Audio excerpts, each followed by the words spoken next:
د مجیب او ګیل لپاره IPL سیالیو کې ښه خبر.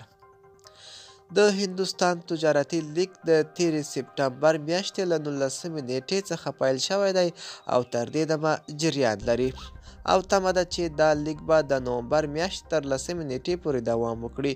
خو په ورته مهال د پنجاب لوبډلې وروستۍ کړنې د ګڼو کرکټ مینهوالو او کرکټ څارونکو له لوري د نیوکو ښکار شوې وې او ورڅخه غوښتل شوي وو چې مجیب ځدران او ګیل ولې لوبډله کې نشته دی.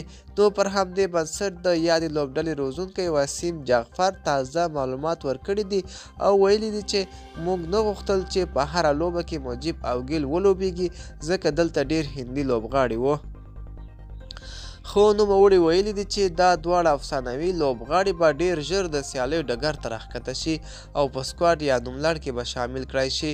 نو پر همدې بنسټ تمه ده چې دا دواړه لوبغاړي به د سنرایز حیدرآباد پر وړاندې چې ټاکل شوې ده د اکتوبر په 8مه نیټه ترسره شي راڅرګند شي.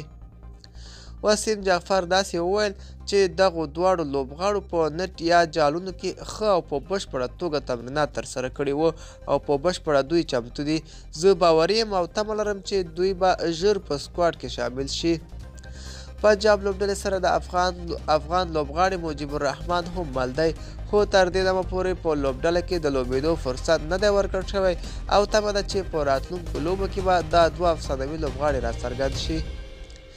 مننه ملګرو چې ویډیو مو تر پایه وکتله. تر بلې ویډیو ښه وخت ولرئ. زموږ افغان TV کرکټ در سره